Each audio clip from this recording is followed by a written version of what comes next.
Bonjour à tous!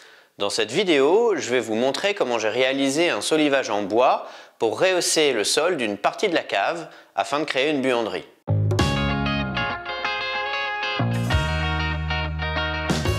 Ceux d'entre vous qui suivent assidûment la chaîne seront probablement étonnés que je vous parle à nouveau d'un solivage bois au rez-de-chaussée, malgré les problèmes que j'ai eus avec le précédent.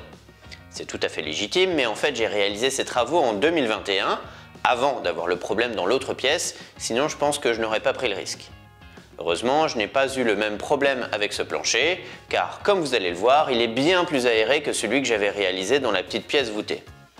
Bon, par contre, j'ai pris des mesures pour éviter les problèmes, donc dans la vidéo, vous allez me voir faire un beau plancher bois bien isolé comme il faut, mais un an après, j'ai retiré tout l'isolant afin d'éviter toute accumulation d'humidité invisible entre l'isolant et l'OSB, et j'inspecte régulièrement le dessous de ce plancher. Ceci étant dit, la technique mise en œuvre est intéressante. J'ai donc décidé de vous la partager. Vous allez donc voir dans cette vidéo comment j'ai réalisé le solivage, installé l'isolation et fixé l'OSB, et dans les vidéos suivantes, comment j'ai installé la natte de désolidarisation et posé le carrelage.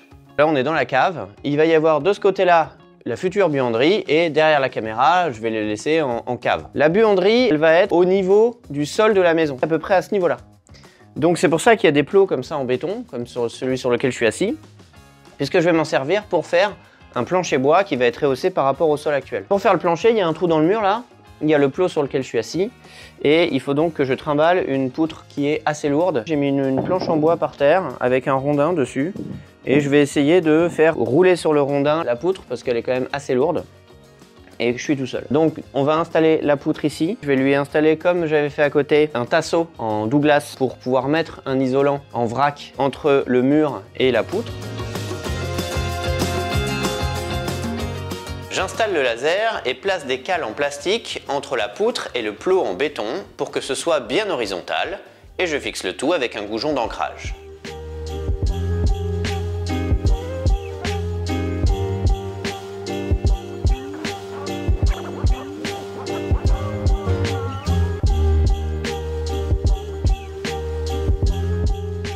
On vient d'installer cette poutre là. Sur cette poutre, je vais mettre des sabots. Les solives vont être exactement à la même hauteur que la poutre. Donc il y aura une solive à ce niveau-là. Là, vous voyez, il y a une autre poutre qui, elle, est plus petite. En fait, elle est plus petite parce qu'elle va être posée sur un plot en béton comme ça, qui est juste en dessous de la caméra, donc juste en dessous de vous, et posée sur une marche qui est là-bas. Je vais vous montrer après. Et en fait, l'idée, c'est que les solives, il ne va pas y avoir de sabots, elles vont être posées sur cette poutre-là. Donc là, on va installer cette poutre. J'ai donc installé cette poutre et grâce au laser, je sais qu'elle est parfaitement horizontale. Ensuite, j'ai mis une petite cale sur cette solive, une petite cale sur cette solive, ce qui fait que les deux solives, elles sont posées pile à fleur de la première poutre. Et ensuite, les deux solives, elles sont posées sur la deuxième poutre qu'elle a. Et la problématique, elle est de régler la hauteur de la deuxième poutre pour que tout soit bien plat. J'ai mis des petits coussins gonflables comme vous voyez là-bas au bout, un ici et un là. Et je les ai gonflés jusqu'à ce que le laser arrive bien droit, bien nickel le long de cette solive et le long de cette solive. Ce qui fait que maintenant, je sais que tout va être parfaitement plat. Il faut juste que je mette des petites cales sur le plot en béton armé ici. Après, je mettrai un goujon d'ancrage, la poutre ne bougera plus. Là-bas, c'est de la pierre, donc je peux pas mettre de goujon d'ancrage, sinon je risque de l'exploser. Donc je vais mettre un fer plat, je pense. Et comme ça, j'aurai un point de fixation là-bas, un point de fixation ici. Avec les petites cales, tout sera à la bonne hauteur. Et ce sera nickel.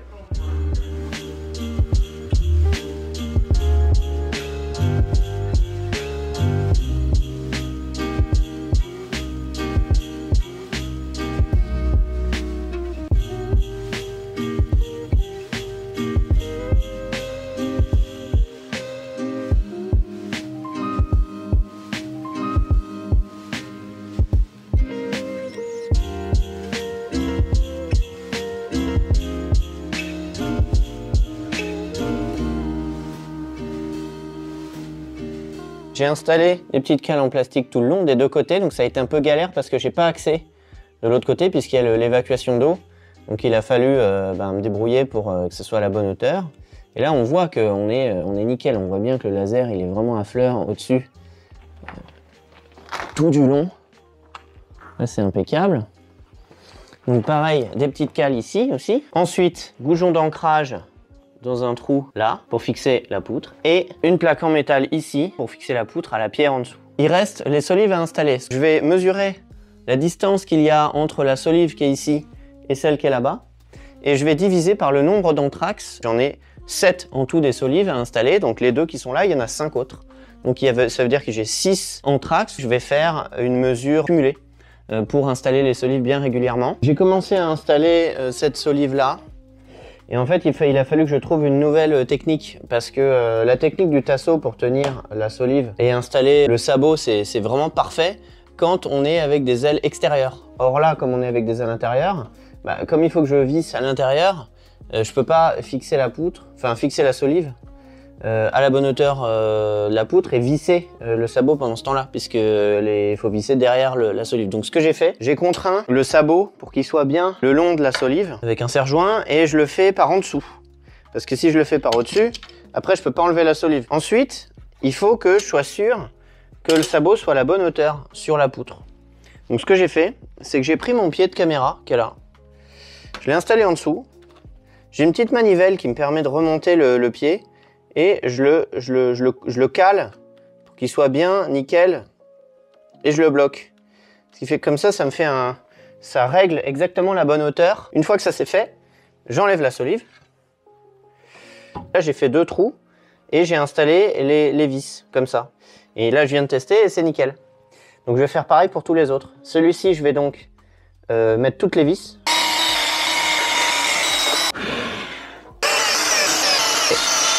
Je fais des vissages total sur cette partie-là parce que potentiellement dans une buanderie, il y a des choses lourdes au sol, notamment machine à laver, chauffe-eau, tout ça c'est assez lourd. Donc je veux pas qu'il y ait de problème, je vais faire des vissages total. Ensuite, on fera la même chose de l'autre côté. Donc de l'autre côté, c'est beaucoup plus facile. Je vais utiliser un sabot à aile extérieure. Et ensuite, bah, je pense qu'il y aura un sabot à aile extérieure ici. Et puis tous les ailes intérieures qui restent, je les ferai là. J'ai acheté des ailes intérieures parce qu'il n'y avait plus que ça. En ce moment, il y a des gros problèmes d'approvisionnement sur à peu près tout. Et il n'y a plus de sabots à aile extérieure de la bonne taille. Pour ici, je vais faire la technique classique. Ma solive est pile à la bonne hauteur puisqu'il y a un petit tasseau.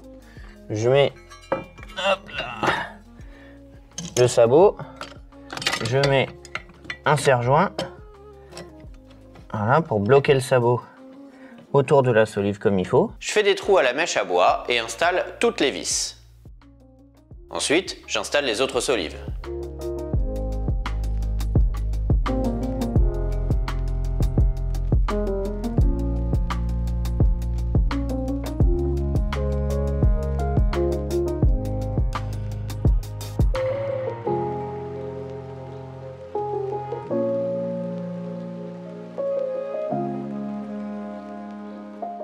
Ça y est, j'ai préparé toutes les solives pour le plancher de la buanderie. Il y en a juste 2 qu'il va falloir que je retravaille, puisque les 2 qui sont là-bas, elles vont être posées à la fois sur la petite poutre et sur une marche existante. Or, la marche est plus haute que la poutre. Elle devrait poser là-dessus, mais la marche qui est là, elle est plus haute que ça. Il va donc falloir que je fasse une entaille comme ça. Tous les traits de scie sont à la même profondeur. Maintenant, je vais les casser avec la masse. Ouais, ça marche bien. Tac.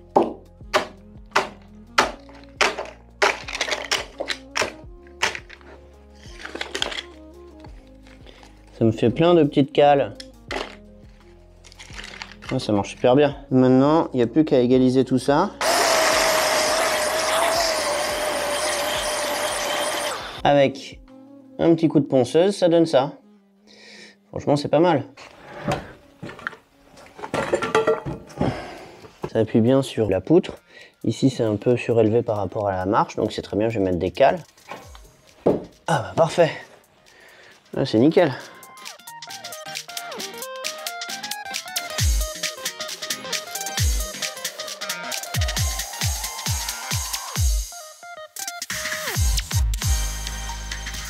Ensuite, je prépare et fixe des tasseaux qui serviront à soutenir l'isolant.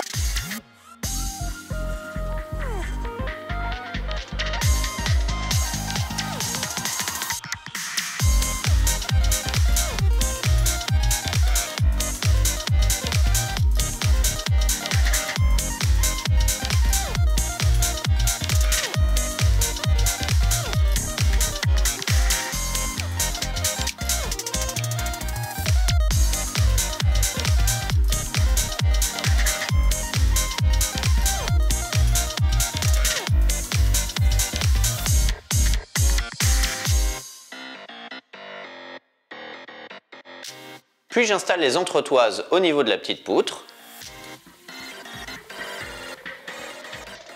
Je vérifie que les solives soient bien perpendiculaires à la poutre principale.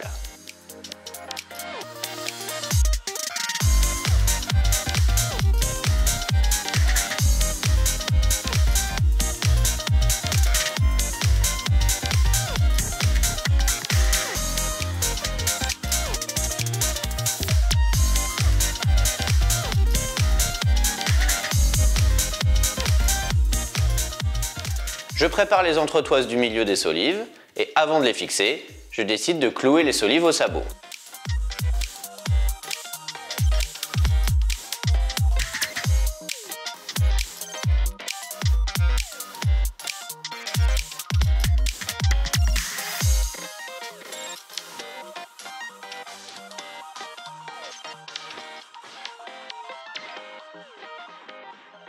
Je suis en train de faire le sol.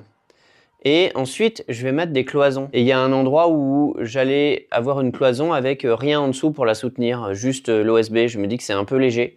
Donc du coup, j'ai rajouté un élément et je vais vous montrer comment j'ai fait. Le long du mur, il va y avoir une cloison qui va venir jusqu'ici et qui va partir comme ça. Ici, ce sera vide.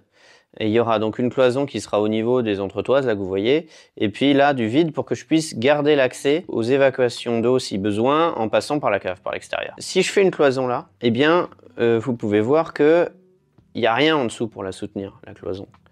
Ce qui n'est pas génial. Donc du coup, ce que j'ai fait, c'est que j'ai préparé un morceau de bois comme ça pour le poser ici. Je vais le fixer avec des équerres à la poutre. Et je vais mettre la dernière équerre, je vais la fixer dans la marche en pierre. Une fois que j'aurai fait ça, je vais mettre une entretoise ici. Cette entretoise, je vais la fixer par là, mais aussi là-dedans. Comme ça, ce sera solidaire.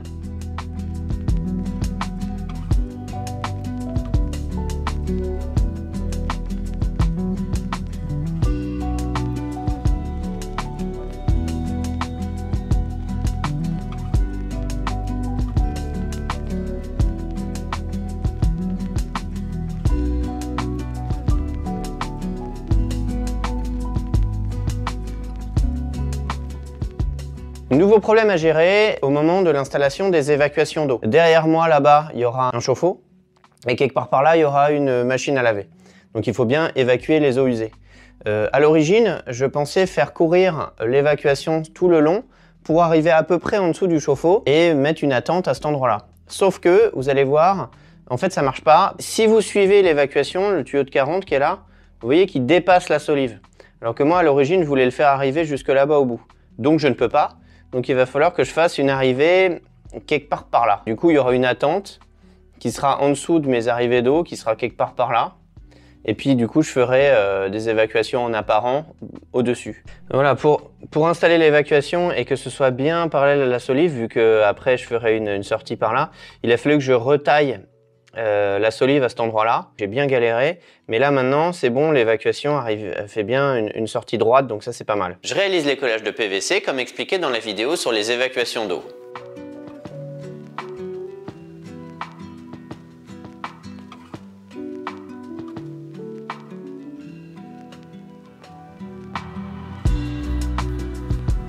Ensuite, je colle la toile de jute sur les solives afin d'éviter de poser directement l'OSB dessus et donc de minimiser les grincements potentiels.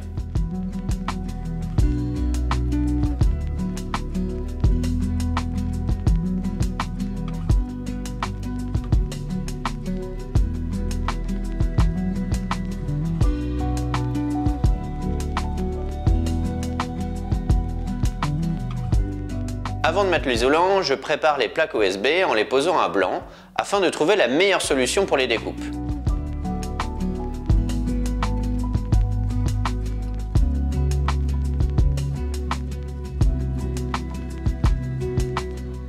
En posant les plaques, je me suis rendu compte qu'en fait, il me manquait un appui à l'angle du mur. Ma première solive, j'ai dû l'arrêter au niveau de l'évacuation, donc j'ai peur qu'il manque un appui. Comme en plus, je compte couper la plaque à cet endroit-là pour justement faire passer l'évacuation, la plaque va être fragilisée, donc j'ai décidé de rajouter 2 appuis. Donc là, j'en ai déjà fait un, je vais vous montrer, et on va faire le deuxième. Vous voyez, j'ai rajouté celle-ci. Ce que j'ai fait, c'est que je l'ai fixée là, et j'ai mis des cales en dessous. D'ailleurs, j'en profite pour vous montrer, je ne sais pas si vous voyez, mais Là, il y a des cales et en fait, j'ai mis des cales partout, sur tous les bouts de solive ici, pour que non seulement elles appuient sur la poutre qui est ici, mais en plus sur la marche. Donc il y a des cales là, il y a des cales là, il y a des cales là, il y a des cales là. Celle-ci, du coup, je viens de la découper. Je vais la fixer pour qu'elle arrive bien à ras, ici. On va installer les vis. Donc pour les vis, c'est comme d'habitude, hein. Je fais 2 pré-trous. Ensuite, les vis, je les installe. D'abord, je vais traverser la solive. Voilà. Et ensuite, j'installe bien ma petite solive là, à la bonne hauteur, pour que ce soit pile à la bonne hauteur. Voilà. Ensuite, j'installe la deuxième. Je mets mon petit niveau, je regarde. Donc il faut remonter un peu. Voilà. On est un peu trop haut, mais c'est très bien, ça va me permettre de mettre les cales. Les cales, elles se clipsent comme ça pour être solidaires. Voilà, c'est pas mal, ça passe juste. Elle est un peu surélevée comme ça. Mais comme je vais visser cette vis, ça va la plaquer vers le bas et il y a la cale qui va être bien bloquée. Donc là, je suis sûr que ça bougera pas. Voilà. Et ben là, on est nickel.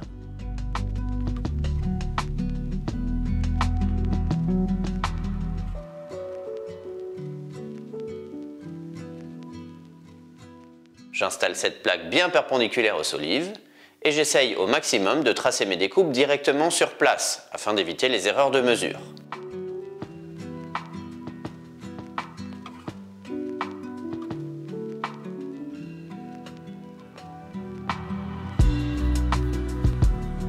Je mets les protections, donc les yeux, les oreilles, pas les mains.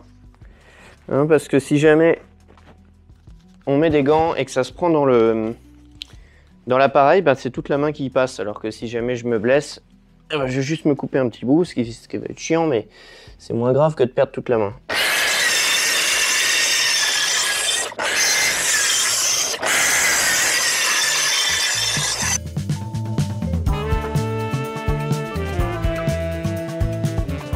Je réalise le trou pour faire passer l'évacuation d'eau et j'affine les découpes grâce à la scie circulaire, la scie japonaise et la scie sauteuse.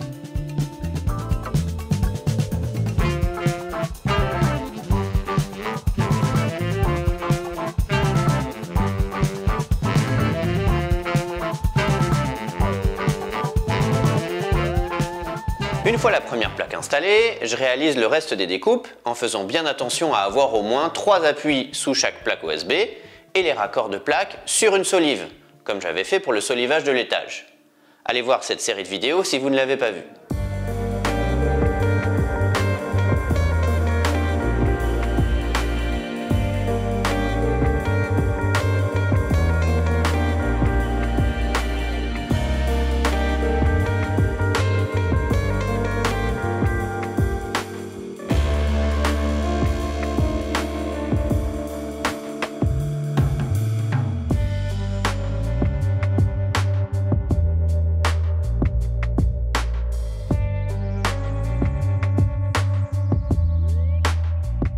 Les plus observateurs d'entre vous auront remarqué qu'il n'y a que 2 solives sous ce bout de plaque, mais comme il est petit et qu'il s'appuie aussi largement sur la poutre, je me suis dit que ce n'était pas un problème.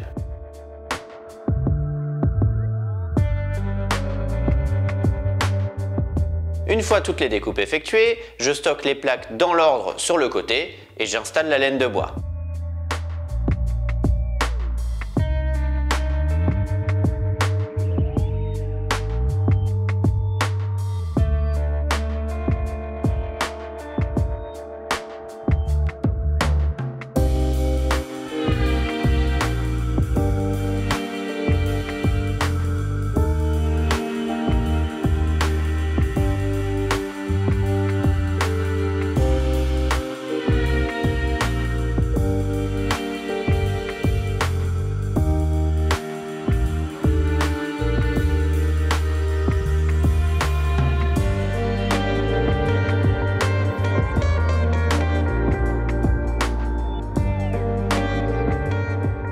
Ensuite, je mets le liège en vrac entre le mur et la solive du fond. J'installe les plaques en faisant des petites retouches.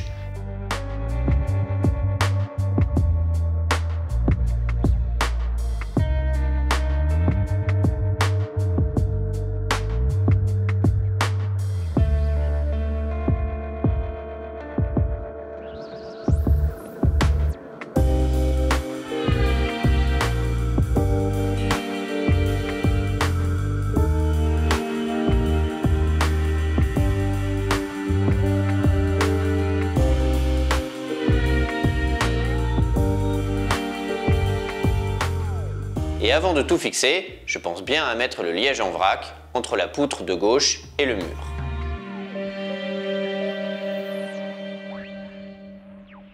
Ensuite, je fixe les plaques OSB sur les solives avec des vis à bois adaptées comme expliqué dans cette vidéo.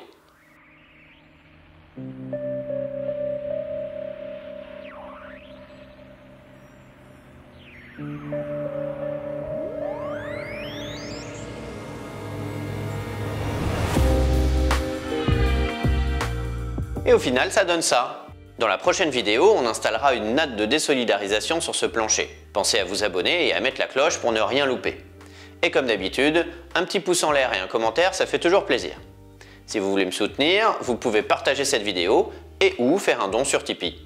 À la prochaine!